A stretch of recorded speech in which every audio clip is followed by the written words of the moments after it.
Assalamualaikum warahmatullahi wabarakatuh. Saya Anissa Oktavia Putri dari Puradi PAUD. Melalui video ini, saya akan memenuhi tugas UAS saya dalam meresum mata kuliah konsep dasar PAUD yang diampu oleh Bu Cilda Kumala Az-Zahri, SPD MPD sebagai dosen, dengan metode hakikat bermain PAUD, pengertian bermain PAUD, manfaat bermain, manfaat permainan, dan jenis permainan. Langsung saja saya akan mempresentasikannya. Bismillahirrohmanirrohim. Hakikat bermain PAUD. Bermain, menurut Mayesti, adalah kegiatan yang anak-anak lakukan sepanjang hari, karena bagi anak bermain adalah hidup, dan hidup adalah permainan. Anak usia dini tidak membedakan antara bermain, belajar, dan bekerja. Anak-anak pada umumnya sangat menikmati permainan dan akan terus melakukannya dimanapun mereka memiliki kesempatan. Piaget dalam Mayesti mengatakan bahwa bermain adalah suatu kegiatan yang dilakukan berulang-ulang dan menimbulkan kesenangan atau kepuasan bagi diri seseorang. Sedangkan Partem dalam Soket dan Fleer memandang kegiatan bermain sebagai sarana sosialisasi. Diharapkan melalui bermain dapat memberi kesempatan anak bereksplorasi. Anak usia dini adalah anak yang baru dilahirkan sampai usia 6 tahun. Usia ini merupakan usia yang sangat menentukan dalam pembentukan karakter dan kepribadian anak. Usia dini merupakan usia di mana anak mengalami pertumbuhan dan perkembangan yang pesat. Adapun karakteristik anak usia dini adalah 1. Anak belajar melalui bermain. Yang kedua, anak belajar dengan cara membangun pengetahuannya. Yang ketiga, anak belajar secara alamiah. Manfaat bermain bagi anak usia dini. Yang pertama, ada memahami diri sendiri dan mengembangkan harga diri. Ketika sedang melakukan dan mendapatkan manfaat bermain, seorang anak usia dini akan menentukan pilihan-pilihan. Mereka harus memilih apa yang akan dimainkan.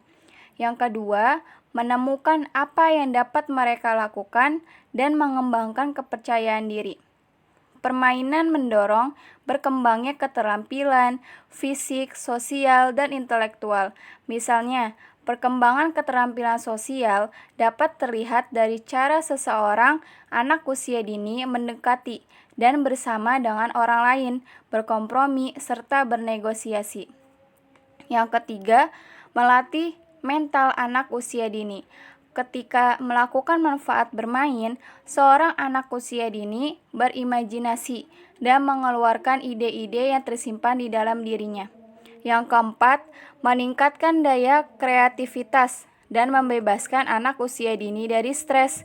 Kreativitas seorang anak usia dini akan berkembang melalui permainan.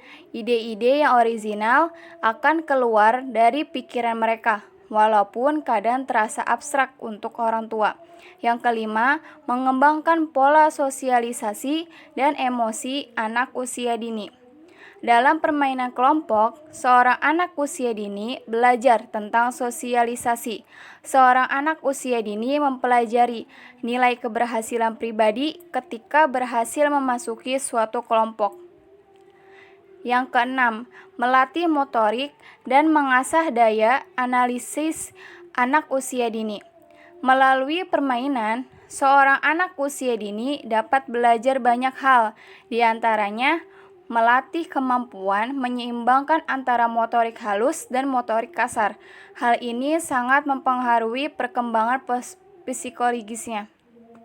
Yang ketujuh, penyaluran bagi kebutuhan dan keinginan anak usia dini. Kebutuhan dan keinginan yang tidak dapat dipenuhi dengan cara lain seringkali dapat dipenuhi dengan manfaat bermain. Yang kedelapan, standar moral. Walaupun seorang anak usia dini belajar di rumah dan sekolah tentang apa yang dianggap baik dan buruk oleh kelompok. Tidak ada pemaksaan standar moral selain dalam kelompok manfaat bermain. Yang kesembilan, mengembangkan otak kanan usia dini. Manfaat bermain memiliki aspek-aspek yang menyenangkan dan membuka kesempatan untuk menguji kemampuan dirinya berhadapan dengan teman sebaya serta mengembangkan perasaan realistis akan dirinya. Yang ke-10, mencapai kematangan dan keseimbangan di masa perkembangan.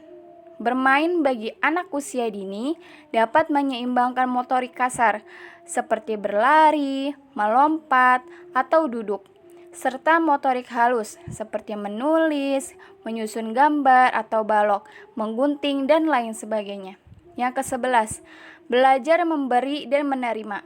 Bermain bersama teman sebaya bisa membuat anak usia dini belajar memberi dan berbagi, serta belajar memahami nilai take and give dalam kehidupannya sejak dini. Yang ke-12, belajar memecahkan masalah.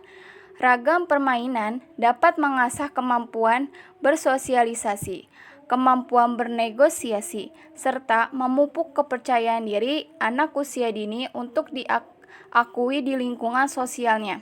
Yang ke-13, mengerti berbagai karakter.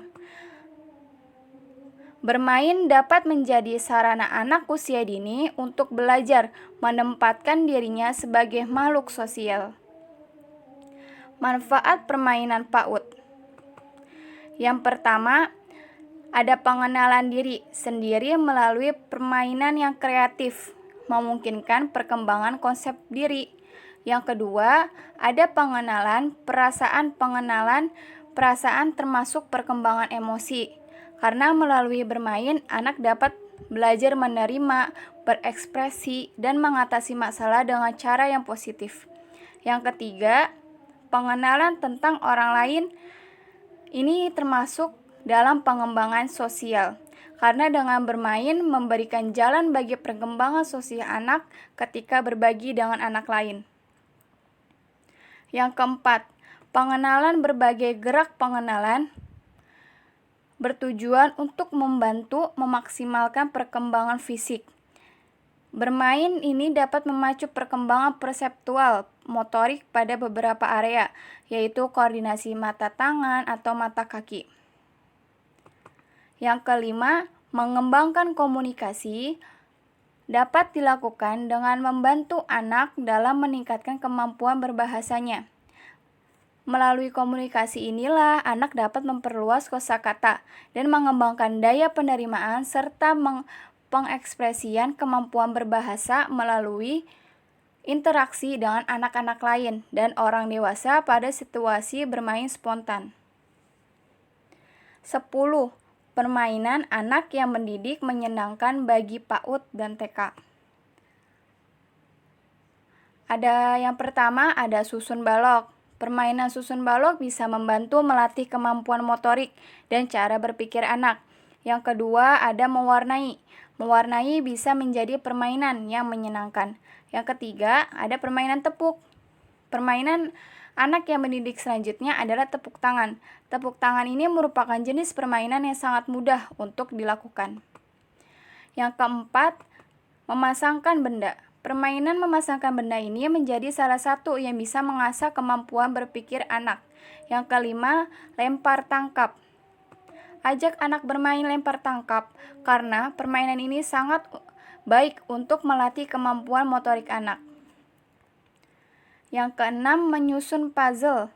Permainan menyusun puzzle sangat baik dilakukan untuk merangsang kemampuan berpikir anak. Yang ketujuh, ada melipat kertas.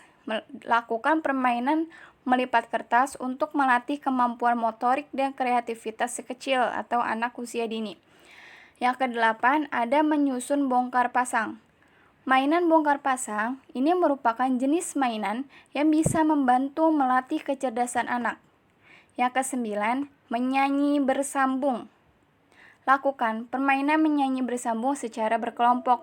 Gunakan lagu-lagu anak yang mudah diingat dan memiliki lirik yang positif. Yang terakhir, ke-10, menyusun menara.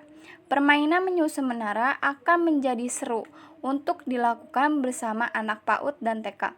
Gunakan balok-balok atau bentuk lainnya, dan minta si kecil atau anak usia dini ini menyusun menara setinggi mungkin.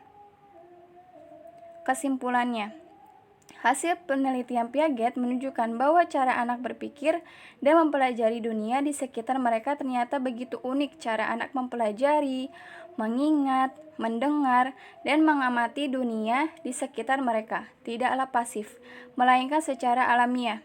Mereka memiliki rasa ingin tahu mengenai dunia sekitar mereka dan secara aktif mencari informasi yang dapat membantu mereka memahami serta mengerti situasi di sekitar mereka. Kognitif adalah salah satu ranah dalam taksonomi pendidikan. Secara umum, kognitif diartikan sebagai potensi intelektual yang terdiri dari tahapan pengetahuan, knowledge, pemahaman, comprehension, penerapan, application, analisa, analisis, sintesa, sintesis, evaluasi, evaluation. Kognitif berarti persoalan yang menyangkut kemampuan untuk mengembangkan kemampuan rasional atau akal.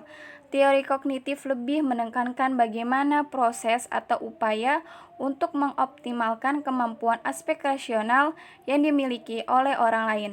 Oleh sebab itu, kognitif berbeda dengan teori behavioristik yang lebih menekankan pada aspek kemampuan perilaku yang diwujudkan dengan cara kemampuan merespon terhadap stimulus yang datang kepada dirinya.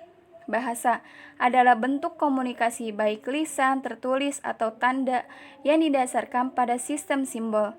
Semua bahasa manusia adalah generatif atau diciptakan.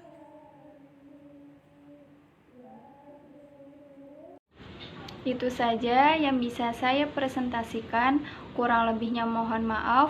Wassalamualaikum warahmatullahi wabarakatuh.